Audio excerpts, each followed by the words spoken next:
형제자매 여러분, 하나님께서는 여러분을 부르셔서 자유를 누리게 하셨습니다.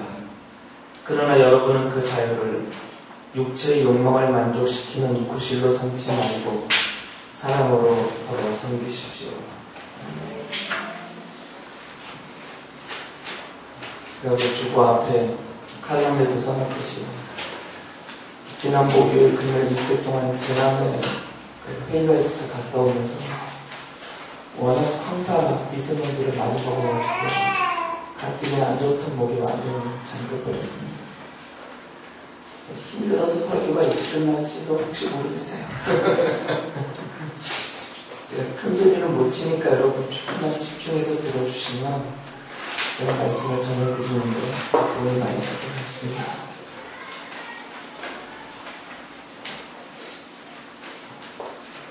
욥기를 우리가 살펴보면서 하나님의 뜻이라는 부분이 등장을 했기 때문에 성경이 하나님의 뜻에 대해서 뭐라고 말하고 있는지 그 부분을 지금 계속 살펴보고 있는 중입니다. 지난번에 말씀드렸듯이 사람들이 뭐라고 했느냐는 중요하지 않고요. 전통적으로 어떻게 알고 받아들여 왔느냐 이것도 중요하지 않습니다.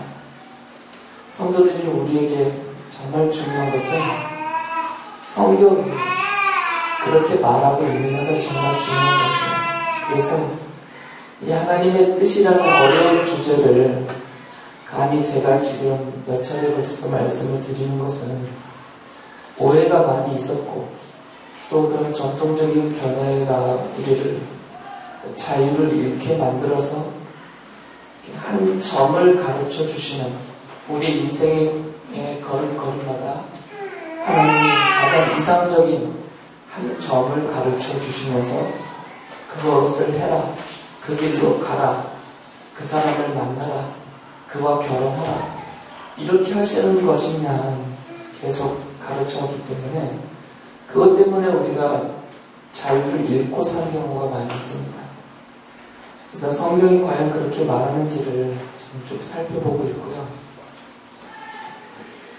지난주에 우리가 이성적으로 생각해 보아도 하나님께서 우리 인생에 대한 아주 이상적인 최상의 길을 계획하셔서 우리에게 제시하시고 일정으로 가르쳐 주시고 있다라고 생각할 법하지만 그러나 성경을 보면 성경이 그렇게 말하지 않는다는 것을 지난주에 제가 좀 설명을 해드렸는데 충분히 이해가 안 되셨을 것 같아서 조금만 더 반복을 하면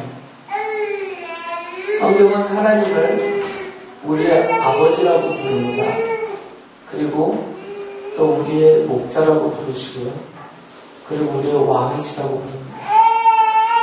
성경이 하나님을 우리의 입장에서 아버지로서 목자로서 왕으로서 그렇게 설명을 해줘요. 그러니까 우리가 이성적으로 생각하기에 상식적으로 생각하기에 아버지가 자녀를 향하여서 또 선한 목자가 양떼를 향하여서 그리고 선한 왕이 사랑하는 자기의 백성들을 위하여서 가장 이상적인 계획을 세워서 그 계획대로 자녀와 양떼와 백성들을 이끌어가지 않겠느냐 그런 생각을 하게 되는 거죠. 저절로 이게 상식적으로 그런 생각이 들잖아요. 이성적으로. 그렇기 때문에 하나님께서 우리 개인을 향해서 그런 개인적인 뜻을 마치 목자가 양들에게 오늘은 여기 가서 이 풀을 먹고 요 풀을 먹고 이렇게 지팡이로 풀을 하나씩 지정해 주어서 A라는 양은 저 풀을 먹고 B라는 양은 이 풀을 먹고 이렇게 지정해 주어서 가서 먹으면서 사는 것처럼 그렇게 하나님이 우리의 삶에 한 점으로서 개인적인 뜻을 전해 주었을 것이다 라고 성경이 말하지 않는다. 이 사실을 제가 설명을 드렸어요. 동의가 안 되시나요? 그거에 대해서? 동의가 되세요? 중요한 단어를 여러분들이 기억을 하시면 돼요. 제가 이렇게 말씀을 전해드릴 때 하나님의 개인적인 뜻이라는 말을 이해하려면 1점을 기억하시면 한 점. 한 점. 내가 발을 디딜 그 한 점. 내가 만나야 될 그 사람으로서 한 점. 내 인생의 반려자로서, 결혼의 상대자로서 그 한 점의 그 여인, 그 남자. 이렇게 한 점, 한 점을 하나님이 이미 계획해 보셨고, 그것을 나에게 알게 하시고, 그 길로 가기를 기뻐하신다라고 그렇게 성경이 말하지 않는다는 거죠.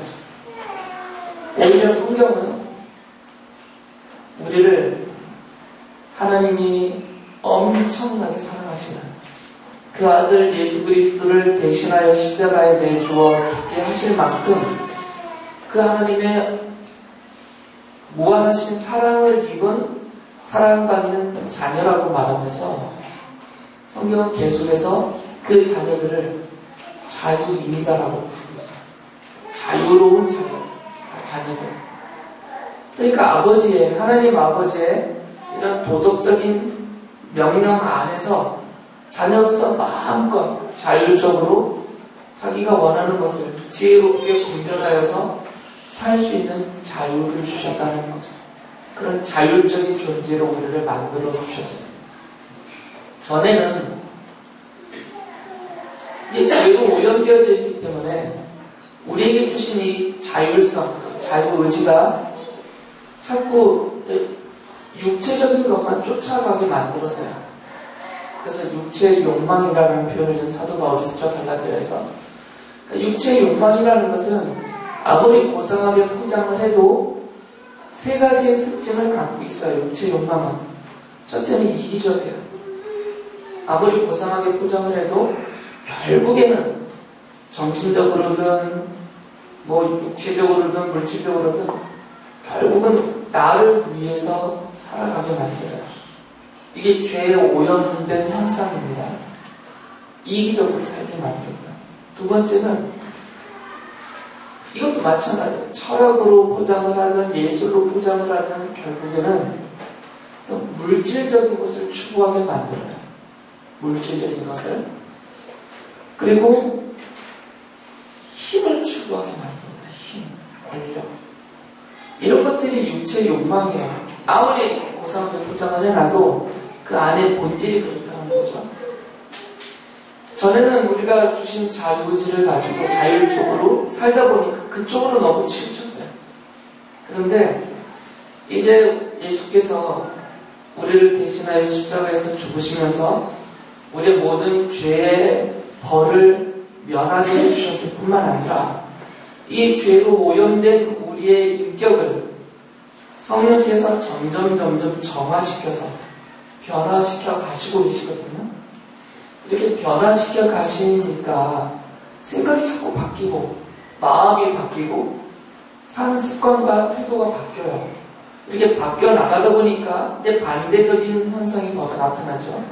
전에는 이기적이었었는데 이제 자꾸 이타적인 삶을 추구하게 된단 말이죠. 나만 위해서 살지 않고. 그리고 전에는 물질 만능이잖아요. 결국은 물질을 얻기 위하여 추구하며 살았었는데 이게 자꾸 변하다 보니까 이거 별것 아니구나라는 생각이 들게 되죠. 물질이라는 것이. 그래서 손에서 이것을 자꾸 놓게 돼요. 이걸 놓는다는 게 결국 구제하는 모습으로 나타나든지 아니면 좋은 일에 쓰는 모습으로 나타나든지 이게 물질에서 벗어나게 된단 말이죠. 그리고 이전에는 아주 폭력적이고 또 권력과 어떤 힘의 원리로 세상이 지배당하고 있고 나도 그 속에서 살았었는데 이제는 이걸 버리게 되면서 사랑으로 살아가게 된단 말이죠. 사랑이 삶의 동기와 원리가 되면서 바뀌어가게 돼요. 우리가 이렇게 가게 되죠. 그렇게 만들어 가시는 거죠. 그런 자율적인 그런 자유를 누리면서 하고 싶은 공부 마음껏 하고 회사 차려서 사업하고 싶은 사람은 사업을 하고 예술하고 싶은 사람은 주신 재능을 가지고 마음껏 예술을 펼치고 글을 쓰고 싶은 사람은 마음껏 글을 쓰면서 자기의 삶을 마음껏 살아가는 거죠. 그러나 테두리는 있대요. 그 테두리가 뭐라고 그랬죠? 하나님의 도덕적인 명령이라고 했어요. 그것을 그 명령 안에 하나님의 도덕적인 뜻이 담겨져 있죠. 그 도덕적인 명령은 성경 안에 계시되어진, 성경 안에 하나님께서 우리에게 알려주신 명령이에요. 도덕적인 명령. 옳고 그름이 무엇인지를 보여주셨고 선과 악이 무엇인지를 보여주시면서 하나님께서 악을 버리고 선을 택하라. 그런 것을 멀리하고 옳은 것을 추구하라. 부정한 것을 벗어나서 정결한 생각과 몸과 마음으로 살아라. 이렇게 틀을 짜주셨어요. 그러니까 이 틀 안에서 아까 앞에서 말씀드렸던 그런 자유를 마음껏 누리면서 그렇게 한 걸음 한 걸음 인생을 살아나가면 된다는 거죠. 하나님이 우리에게 그런 자유를 주셨습니다.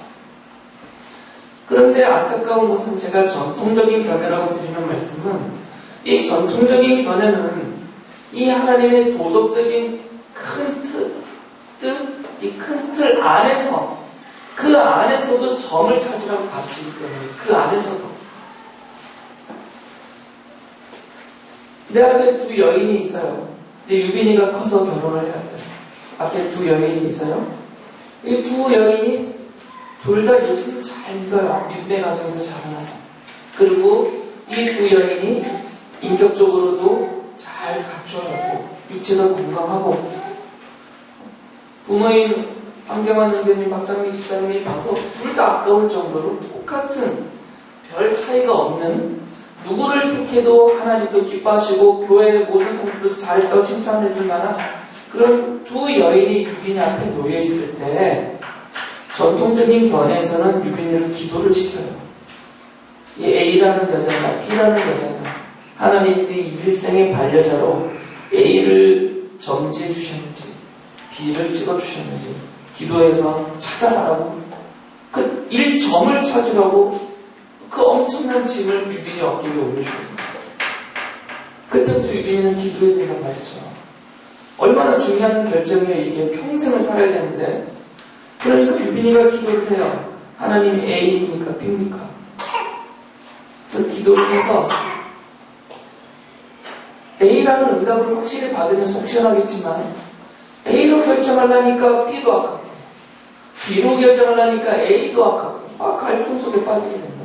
그럼 둘 다 똑같은 상황이니까 여러분 같으면 어떻게 하시겠어요? 그럴 때 계속해서 유빈이에게 너 기도가 부족해. 일주일 금식 기도해. 이래야 되겠네요. 성경은 그럴 때 뭐라고 말씀하셨냐면 지혜롭게 네가 지혜롭게 판단하고 결정하라고 결정권을 넘겨주셨어요. 우리에게. 왜 그러냐면 A라는 자매는 교회를 안 다니고 예수님도 안 믿고 B라는 자매는 예수님을 믿으면 이건 명백해요. 성경의 하나님의 도덕적인 뜻은 믿는 자와 결혼하라고 해놨기 때문에 이거는 구분하기가 너무 쉬워요. A가 아니고 B라는 걸 유빈이가 금방 알 수 있어요. 성경만 읽었으면. 그리고 엄마 아빠가 성경만 가르쳐줬으면 금방 알 수 있어요. 하나님의 뜻을 쉽게 구분할 수 있어요.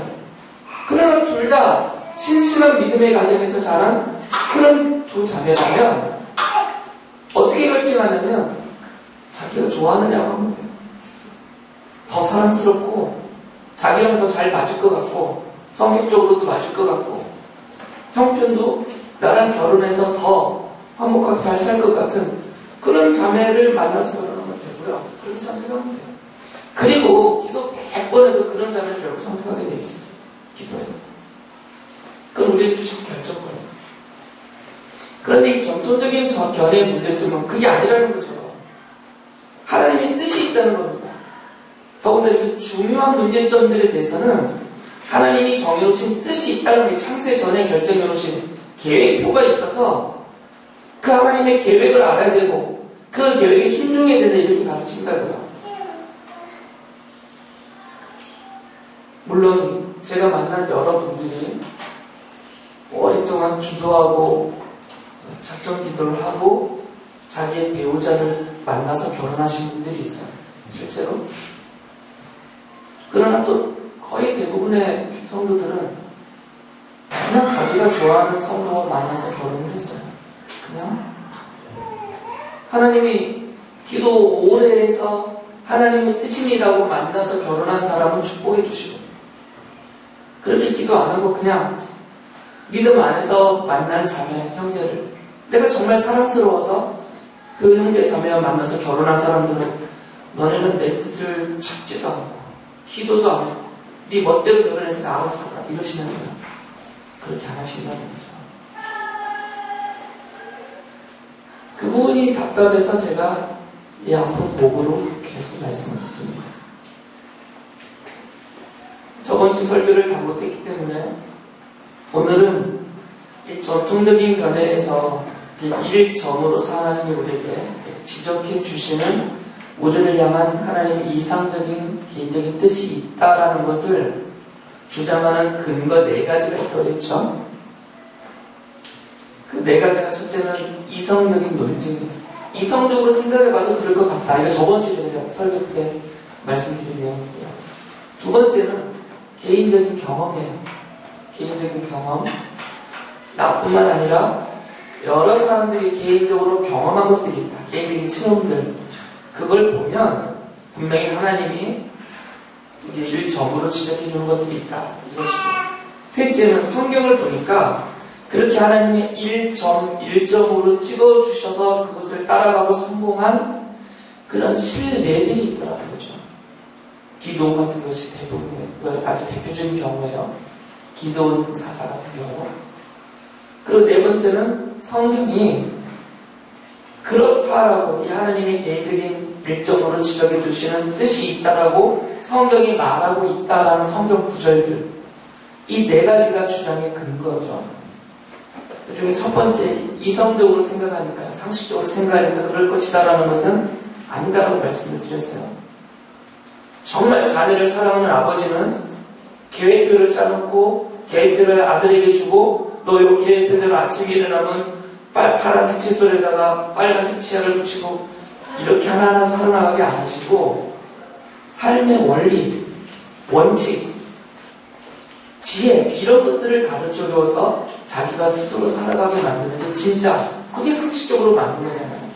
그것을 말씀을 드렸고 오늘은 개인적인 체험에 대한 말씀을 드릴 텐데 제가 미리 양해를 구하는 것은 이 자리에 그런 분들이 계시기 때문에 분명히 이 자리에 있습니다.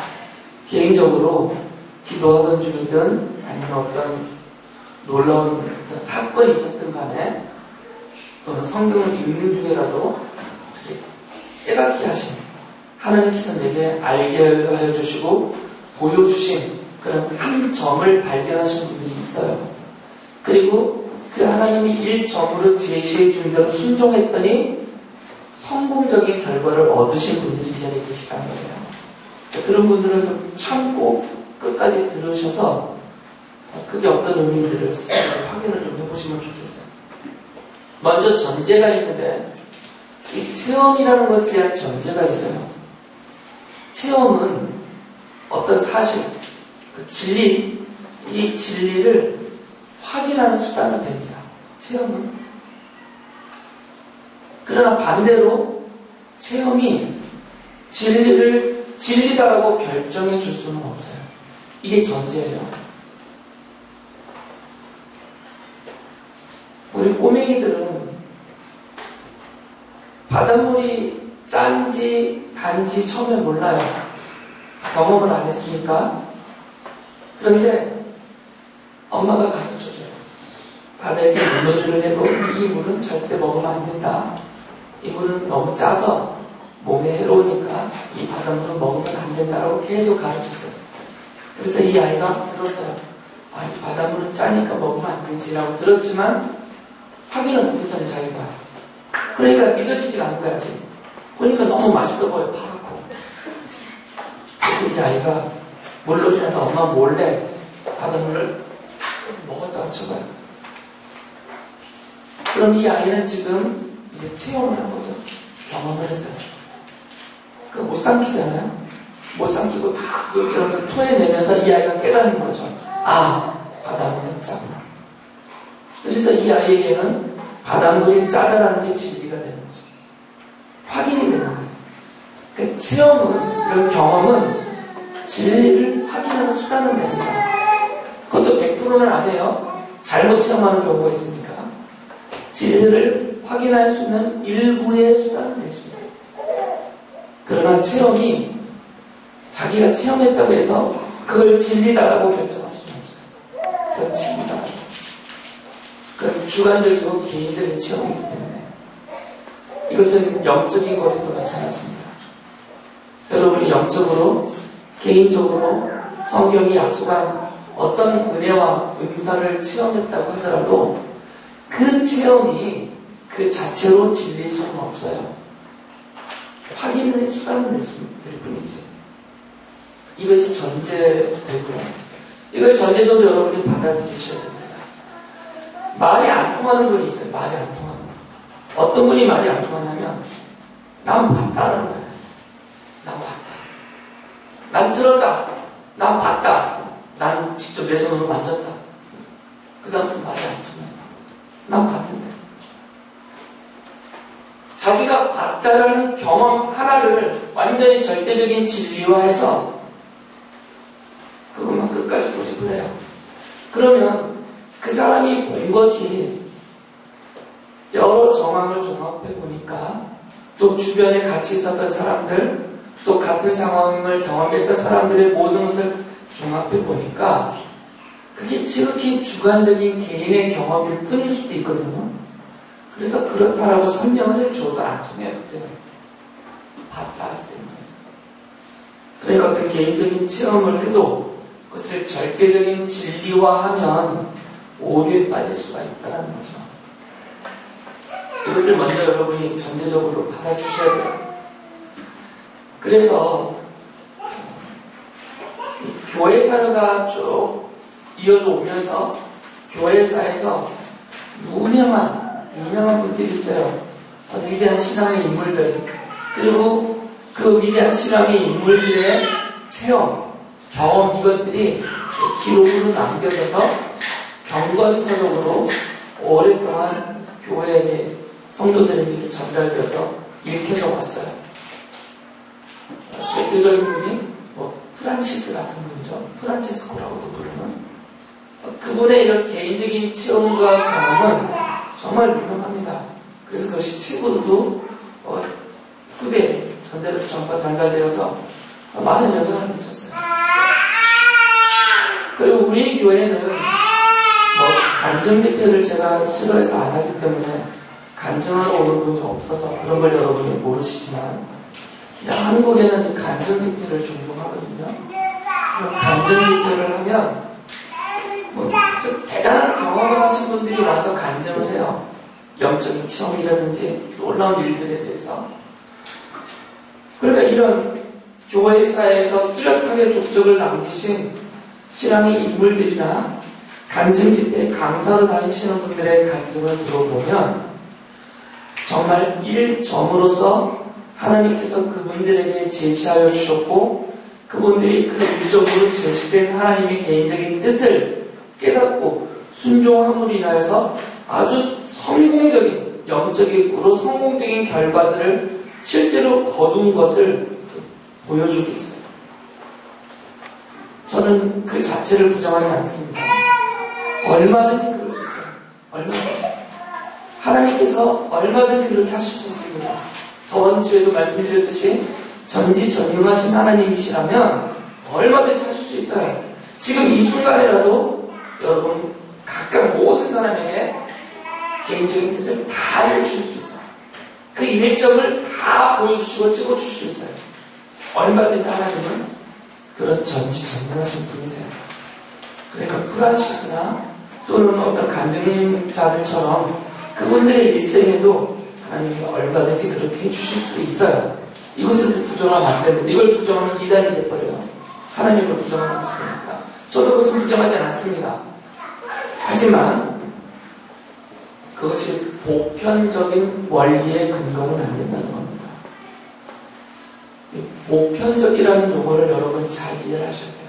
보편적이라는 것은 모든 사람에게 선지자나 사도들, 목사나 성도들이나 어르신들이나 유진이처럼 청소년이나 아니면 더 어린 은혜 같은 애들이나 어떤 것도 가려지지 않고 모든 사람에게 똑같이 적용될 때 보편적이라고 해요. 그리고 그 상황이 되면 그 상황에서 늘 그렇게 될 때 보편적이라고 해요. 이게 보편적인 겁니다. 민족을 가리지 않고 친구를 가리지 않고 언제나 항상 그 상황에서 모든 사람에게 또는 모든 자리에서 동일하게 똑같이 적용될 때 이것을 보편적이라고 해요. 수민아, 아침에 해는 어느 방향에서 뜨니? 윤지는 보편적인 애가 아니에요. 지금 서쪽으로. 수빈이는 동쪽에서 해가 뜬다고 그랬거든요. 왜? 네가 13년 평생 살아보니까 늘 동쪽에서 떴지. 15년이냐? 네 15년 평생을 살아봤더니 늘 동쪽에서 뜨지. 그게 보편적이야. 그게 보편적이라는 겁니다. 15년 364일을 동쪽에서 떴다가 단 하루 서쪽에서 뜨면 이건 보편적인 것이 아니에요. 성경은 성도들을 향해서 하나님의 뜻을 알려주실 때 보편적인 뜻을 알려주세요. 그게 하나님의 도덕적인 뜻입니다. 성경이 말하고 있는 하나님의 뜻은 우리에게 원리로서 삶의 원칙으로서 하나님이 이게 내 뜻이다라고 성도들에게 제시해주고 계시는 하나님의 뜻은 보편적이에요. 이건 미국 사람도 그 뜻을 순종하면 복을 받는 그런 하나님의 뜻입니다. 한국 사람도 그 하나님의 뜻을 순종하면 약속된 복을 누리게 하세요. 이게 보편적인 하나님의 뜻입니다. 성경에 보면 하나님께서 성공을 약속해 주신 구절들이 많아요. 성공. 우리가 잘 될 것이다. 성공할 것이다. 형통할 것이다. 이렇게 하나님이 복을, 성공을 약속해 주신 성경이 많은데 그 성공과 복에 대한 약속 바로 앞에 있는 조건들, 이렇게 하면 복을 받는다고 하신 그 조건들을 다 찾아서 읽어보시면 공통된 게 있어요. 그게 뭐냐면 하나님 말씀대로 살아요. 여호수아 1장 7절과 8절만 제가 대표적으로 한번 읽어드릴게요. 하나님이 여호수아에게 하신 말씀입니다. 오직 너는 크게 용기를 내어 나의 종 모세가 너에게 지시한 모든 율법을 다 지키고, 이 율법이 도덕적인 명령입니다. 하나님의 도덕적인 뜻이에요. 오른쪽으로나 왼쪽으로나 치우치지 않도록 하라. 그러면 내가 어디를 가든지 성공할 것이다. 이 율법책의 말씀을 늘 읽고 밤낮으로 그것을 공부하여 이 율법책에 쓰여진 대로 모든 것을 성실껏 실천하여라. 그러면 내가 가는 길이 순조로울 것이며 내가 성공할 것이다 라고 말씀하세요. 이 성공에 대한 약속, 그 조건이 뭐냐면 율법대로, 다시 말하면 하나님의 도덕적인 명령대로 살아가는 거죠. 그러면 복을 받고 성공할 것이다.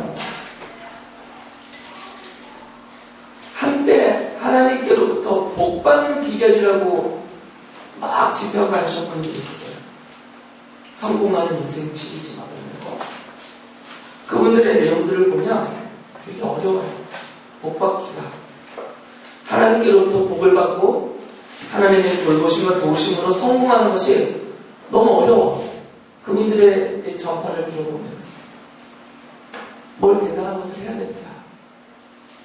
기도도 많이 해야 되고 금식도 해야 되고 전도도 많이 해야 되고 뭔가 내가 뭐를 많이 해야 돼요. 쉽지가 않습니다. 이 성공하는 복을 받기가, 그런 가르침에서는. 그런데 성경을 다 찾아보면요, 여러분도 찾아보세요. 나중에 하나님이 성공을 약속하신, 복을 주겠다고 약속하신 그 앞에는 다 조건이 있어요. 그 조건은 공통됩니다. 한 가지예요. 하나님의 말씀대로 살아가라. 하나님의 말씀대로 살아가는 것은 하나님이 성경에 계시해 놓으신 하나님의 도덕적인 명령 그 안에서 그것을 지키며 살아갑니다.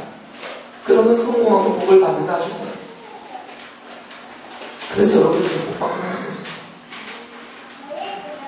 나는 아직 복을 못 받았어야 하는 사람들은 정말 닭다리 먹고, 아니, 닭 먹고 오리 받는 거예요. 우리 사는 게 오늘도 찬양했지만, 살아가는 모든 게 은혜이고, 내가 사는 모든 것이 받은 복이에요, 하나님께로부터. 벌거숭이로 와서, 엄마 태에서 벌거숭이로 태어나서, 태어나는 생명도 받은 것이고, 그 은혜 가운데 지금 이만큼 생각하고 있어요. 다른 사람과 상대적인 비교를 해서 모자라는 만큼 나는 복을 덜 받았다, 못 받았다, 원통하다가 아니라 그런 비교하지 말고 오늘 내가 살던 이 자체가 복된 인생이에요. 이미 복을 받고 있어요. 그 복을 여러분이 어떻게 받았냐면 여러분이 예수님을 믿기 때문에 받았고요. 나름대로 힘써서 하나님의 말씀 안에서 살아가려고 몸부림치고 있기 때문에 받고 있는 것이에요, 지금. 성경은 이렇게 하나님의 약속을, 복을 주고 성공하겠다, 하게 해주겠다는 약속을 아주 보편적인 원칙으로 제시해 주셨어요. 하나님의 도덕적인 명령 그대로 살아가라. 하나님이 개인적으로 어떤 일점을 지적해 놓으시고 그것을 그대로 깨닫고 했을 때 복을 받는 것이 아니라 아주 보편적인 원리를 주셨단 말이에요. 그래서 우리가 복된 인생을 지금 살고 있고 앞으로도 살아갈 것이고 내가 더 도덕적인 명령 안에서 충실하면 충실할수록 거기에 정비례하는 그런 약속과 성공이 늘어나게 된다는 거죠. 물론 여기서 이 성공을 꼭 물질적인 성공, 세상적인 성공 이렇게 보면 안 됩니다. 성도들에게 있어서의 성공은 그 평가의 기준이 뭐냐면 첫째는 나로 인하여서 하나님의 영광을 받고 계시느냐 이게 성공이에요. 그리고 나로 인하여서 이 하나님의 주권적인 뜻과 도덕적인 뜻이 지금 펼쳐지고 실현되고 있는가 이것이 첫째 되는 평가 기준입니다. 나는 성공해서 부자가 됐는데 나 때문에 교회가 욕먹고 있고 나 때문에 주님이 욕을 먹고 있다면 나는 실패한 인생인 거죠. 성경이 말하는 성공은 그런 것은 아니니까. 그렇다고 해서 무조건 가난하고 청빈한 것만 성공했다고 말하지 않습니다. 성경은 넘치도록 우리에게 물질적인 복도 약속하시기 때문에요. 이건 예수님이 직접 하신 말씀이기 때문에 그것을 여러분이 잘 판단하시면 됩니다. 이 개인적인 체험에서 제일 문제되는 게 뭐냐면 이 내적 인상이라고 부르는 이거는 이제 신학적인 용어이기 때문에 어쩔 수 없습니다. 내적 인상 또는 내적 충동이라고 불러요. 이걸 좀 이렇게 고상하게 포장을 하면 성령의 인도하심 이런 표현이 있습니다. 그것을 내적 인상이라고 해요. 그 인상이라는 것이 얼굴 찡그리는 인상이 아니라 어떤 이미지가 딱 떠오른다 그것이죠. 이게 인상이에요. 어떤 생각이 떠오르거나 또는 어떤 그림이 떠오르거나 어떤 마음의 느낌이 확확 떠오를 때 이런 것을 인상이라고 해요. 여러분이 그래서 인상 깊었다 그러잖아요. 그런 것을 봐요. 이게 내면에 딱 떠오른다 그래요. 이것을 내적 인상이라고 그러는데 이걸 조금 격을 낮춰서 부르면 내적 충동이라고 부르고 이걸 격을 좀 높여서 부르면 성령의 인상 또는 성령의 인도하심을 불러요.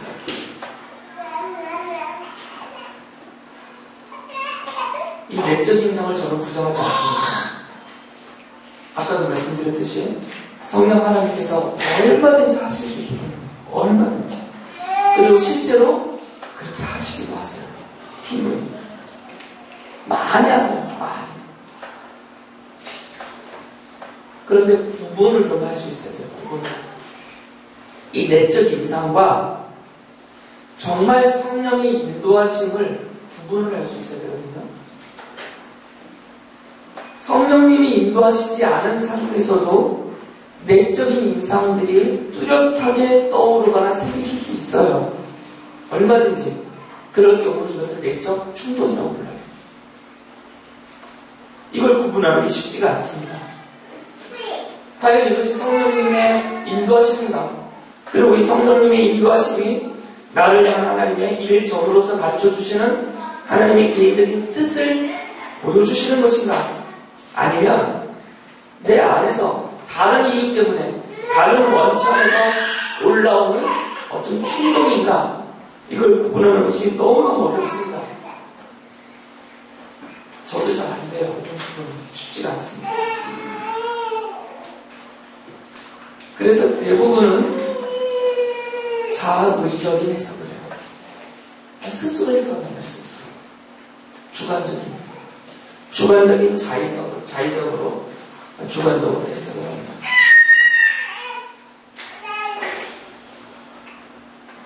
제가 10분만 더 할게요. 이해해 주세요. 이거 오늘 또 못하면 또 다음 주에 또 반복해야 되니까.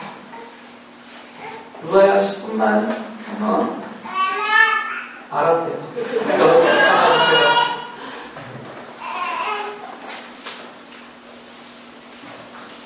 성도들은 이 신앙적인, 종교적인 체험을 하면서 삽니다. 실제로 해야 돼요. 종교적인 체험이 없으면 그게 뭐야? 아무것도 아니에요. 아니, 남녀가 사랑해서 만났으면 사랑이 실제적으로 느껴져야지 그게 진짜 사랑이잖아요. 사랑해서 만났다고 하는데 스치는 것도 싫어하면 그게 뭐예요? 우리가 신앙생활을 한다는 얘기는 예수님을 믿고 예수님이 베푸신 사랑을 내가 깨닫고 받았다는 것이고 나도 보잘것없지만 주님을 사랑한다는 고백이 이게 신앙생활이에요. 그러니까 그 사이에서 느낌이 있어야 되지 않겠어요? 경험과 체험이 있어야 됩니다. 이것을 종교적인 체험이라고 그러잖아요. 이런 종교적인 체험이 여러분이 기도하는 중에, 예배하는 중에, 찬양하는 중에, 또 말씀을 읽는 중에, 아니면 살면서, 삶의 현장에서 다 있어요. 당연히 있어야 될 일이에요, 이것은. 그런데 문제가 있어요, 문제가. 이것은 실제적으로 있는 체험인데 어떤 문제가 있냐면 그 종교적인 신앙적인 체험이 정말 성령님의 인도하심인지 아니면 다른 이유, 다른 원천에서 온 것인지 이걸 구분을 잘 해야 되거든요. 이걸 구분하는 게 어렵단 말이에요. 그래서 어떤 이것을 구분할 수 있는 객관적인 기준이 필요합니다. 이런 것은 이 기준에 비춰보니까 정말 성령님의 인도하심이다. 또는 저런 것은 이 객관적인 기준에 비춰보니까 이것은 성령의 인도하심이 아니라 다른 원천에서, 다른 이유에서 내 안에 충동적으로 일어난 어떤 인상이다. 이것을 구분해 줄 수 있는 어떤 객관적인 기준이 필요해요. 성경적이고 객관적인 기준. 김찬희 목사가 어떤 기준을 제시했다고 해서 그 기준이 안 됩니다. 저는 객관성이 없으니까 주관적이잖아요, 사람이라서. 그런 객관적인 기준이 필요한데 이 한 점을 지적해주는 개인적인 뜻으로 산 점을 지적해주는 정통적인 견해에서는 이 객관적인 기준이 없어요. 이걸 제시하지 못합니다. 제가 다음번 설교 때 할 내용인데 어떻게 말하냐면 이 전통적인 견해는 1점이 있다를 전제해놓고 시작하니까 어떻게 하겠어요? 그 1점을 찾자라고 해서 하기 위해서 찾자. 그것이 개인적인 하나님의 뜻이니까 하나님의 뜻을 찾아야 된다. 이게 구호예요. 그러면 당연히 생기는 질문은 어떻게 하면 하나님의 뜻을 찾을 수 있느냐? 이 질문을 하게 되고 그 하나님의 뜻을 찾을 수 있는 방법을 제시를 해줘야 돼요. 그 방법으로 소위 말하는 도로 표지판이라는 용어를 써요. 한 7가지 정도를 쭉 주면서 이 7가지 중에 3개나 혹은 4가지가 겹치면 그것이 하나님의 뜻이다. 이렇게 방법을 가르쳐줘요. 이게 전통적인 견해 방법입니다. 예를 들면 여러분 성경을 읽어보세요. 기도해보세요. 성숙한 그리스도인의 조언을 받으세요. 또 환경을 봐서 환경이 그것에 맞아가나 이것을 보고, 또 마음이 내가 그것을 결정했을 때 평강이 있느냐 평화로우냐 이런 것들을 찾아봐야 되고, 또 내 앞에 이렇게 열린 문이 있느냐 정말 그게 잘 되고 있느냐 뭐 이러이러해서 7가지 정도를 제시하고, 그 7가지를 이렇게 겹쳐놓고 봐서 서너 가지만 맞으면 그것이 나를 향한 한 점으로서 하나님이 제시해 주시는 개인적인 뜻이다. 이게 방법이에요. 전통적인 견해에서 알려주는 방법. 그런데 문제가 뭐냐면 그렇게 방법으로 제시해주는 7가지를 다 봐도 불확실해요. 마음의 평강? 얼마나 주관적인 얘기예요. 배부르면 평강하고 배고프면 힘이 없을 주변의 환경이요? 얼마든지 바뀔 수 있어요. 그래서 이 7가지가 객관적인 기준이 안 돼요. 객관적인 기준이 아닌 것을 7가지 제시해주고 그것 중에 서너 개가 겹치면 하나님의 뜻이다. 이게 객관적인 기준이 안 된단 말이에요. 그러니까 개인적인 경험이 아무리 신기해도 입신을 해서 하늘을 올라갔다 왔다 하더라도 그것은 지극히 개인적이고 주관적인 체험이고 경험일 뿐이에요. 하나님의 음성을 들었다 해도, 환상으로 무엇을 보았다 해도, 내 앞에 하늘에서 불이 쏟아졌다고 해도, 이런 것들은 보편적인 원칙도 아니고 객관적인 기준도 아니에요. 다 개인적인 경험, 주관적이고 불확실한 기준들이란 말이죠. 그러면 하나님은 하나님의 뜻을 성경을 통해서 우리에게 계시하실 때 이 하나님의 뜻이다라고 명백히 알 수 있는 객관적인 기준을 주시지 않았느냐? 이런 질문이 되겠죠? 주셨어요. 2가지를 주셨어요. 성경을 연구해보면 하나님께서 하나님의 자녀들에게 하나님의 뜻을 알려주시는 객관적인 방법과 기준 2가지가 있어요. 첫째는 성경입니다. 성경 안에 하나님이 아주 명백하게 도덕적인 명령과 뜻을 다 써주셨어요. 하라고 하지 말라고 써주셨어요. 명백합니다. 그러니까 성경 보면 하나님이 도덕적인 뜻을 명백히 알 수 있어요. 이게 객관적인 기준이에요. 또 하나는 특별 계시예요. 특별 계시라는 것은 뭐냐면 마치 하나님이 선지자에게 말씀하셨듯이, 사도들에게 말씀하셨듯이 각각 개개인에게 하나님이 그 개인에게 특별하게 임하여서 말씀을 하신다. 이게 특별 계시입니다. 이 2가지 외에는 하나님께서 우리에게 주신 객관적인 기준이 없어요.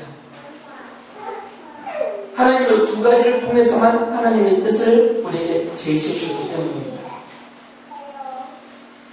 그러면 앞서서 말씀을 드렸듯이 한 점으로서 하나님이 우리의 인생에 개인적인 뜻을 주셨다. 그리고 그것을 이러이러한 것들을 종합해보면 찾을 수 있다는 이런 방법론과 그런 견해는 이 둘 중에 하나에서 맞아야 되는 거죠. 그것이 보편적인 원칙이 되려면, 누구에게나 적용되는 보편적인 원칙이 되려면 이 2가지 중에 하나에 맞아야 돼요. 성경에 맞든지 특별 계시든지. 그런데 성경은 여러분 자세히 연구해 보셔도 결론은 똑같습니다. 아무리 살펴봐도 성경은 하나님의 도덕적인 뜻, 도덕적인 명령만 써놨어요. 성경 안에 보편적인 원칙과 원리로서 우리를 향한 하나님의 개인적인 뜻은 이거다라고 제시해 주신 구절은 없어요. 도덕적인 명령만 있단 말이죠. 도덕적인 뜻만.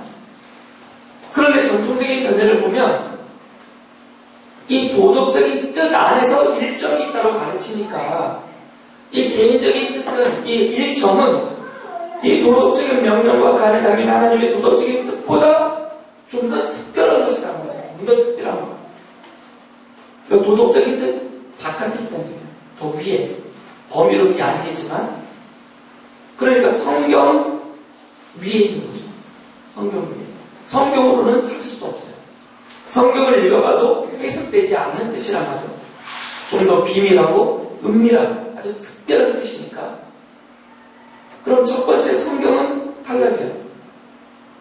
그럼 하나님이 명백하게 우리에게 이게 하나님의 뜻이다라고 밝혀주는 수단과 그 전달 수단과 기준이 성경 아니면 뭐라고 그랬어요? 하나님의 특별 계시잖아요.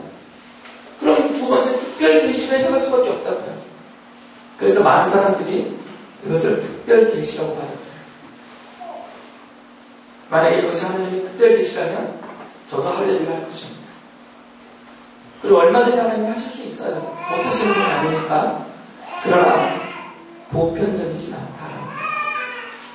하나님이 모세에게 말씀하셨어요. 그건 특별 계시예요. 그러나 그것이 보편적인 원리는 아닙니다. 여러분이 모세를 들을 수 있습니다. 하나님이 베드로를 불러서 베드로에게 말씀하셨어요. 그건 특별 계시예요. 그러나 베드로를 불렀다고 해서 그에게 말씀하셨다고 해서 베드로처럼 우리 모든 사람에게 보편적으로 똑같이 유민에게까지도 그렇게 직접 말씀하신다라고 보편적인 원칙, 원리를 쓸 수는 없다는 거죠. 이걸 인정하면요 엄청난 결과가 나옵니다. 그렇게까지 위험한 결과가 나타날 줄 예측 못하고 이걸 마치 하나님의 특별 계시인 것처럼 하나님께서 내게 말씀하셨습니다. 하나님께서 내게 보여주셨습니다. 하나님이 나에게 깨닫게 하셨습니다. 이렇게 쉽게 말을 하지만 만약에 이것을 인정하게 되면 이건 특별 계시예요. 근데 이것을 단순하게 뭐 결혼 문제에 적용하면 그나마 좀 괜찮아요. 혼자 망하는 뜻이니까. 그런데 이게 보편적인 원칙인 양 제시가 되어버리면 점점 발전해요. 그래서 어떻게 되냐면 내가 하나님의 계시를 받았다라는 사람들이 나타나요. 교주들, 사이비 이단 교주들, 거짓 선지자들 이런 사람들의 공통된 특징은 내가 하나님께로부터 직접 계시를 받았다요. 그리고 지금도 내게 말씀하고 계시다요. 이 사람들은 성경을 무시해버립니다. 성경의 권위가 완전히 바닥으로 떨어질 거예요. 그리고 자기네가 직접 하나님께로부터 특별 계시로 받았다는 그것들을 써요. 그리고 책으로 만들어요. 그리고 그것을 자기네 경전으로 써요. 그래서 이단들마다 자체적인 경전이 다 있고요. 자체적인 경전, 자기네 교주들, 자기네 거짓 선지자들이 하나님께로 특별 계시로 받았다는 그것을 경전화해서 성경보다 더 높은 권위를 두고 이것 가지고 믿어요. 성경이 무시가 되고요. 성경을 기초로 해서 세워놓은 모든 신학적인 원리가 다 부정되는 것입니다.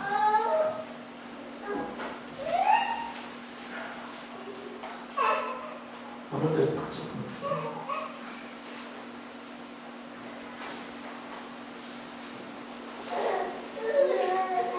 제가 그 성경이 유아심의 근거로 제시가 되는 성경 구절들이 성경에 있거든요. 대표적으로 3구절밖에 없어요. 여러분이 한번 성경을 검색해 보시면 성령님이 내주하셔서 우리와 함께 하셔서 우리를 인도하신다라고 표현된 성경 구절을 다 찾아보세요. 대표적으로 3개 정도 나와요. 그렇게 많지 않습니다. 엄청 많은 것 같아 보이지만 그것에 대해서 제가 설명을 좀 해드리려고 했는데 다음 주에 해드리려고 되겠네요. 오늘도 결론을 못 내렸는데 죄송합니다. 용서하시고 한 주만 더 참아주시고요. 마무리를 하면 오늘 갈라디아서 5장 13절을 제가 성경 본문으로 읽은 이유는요. 성경은 그렇게 말하기 때문이에요.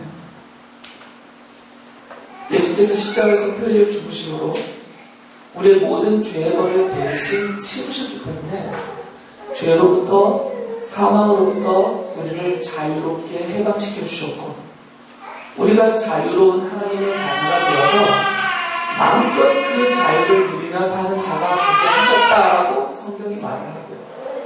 대신에 그 자유로 육체의 욕망을 따라 살지 말고 주님의 도덕적인 명령을 따라서 그 도덕적인 명령의 핵심은 서로 사랑하며 살라. 성경이 일관되게 그렇게 말하고 있기 때문에 그 부분을 읽어드린 것입니다.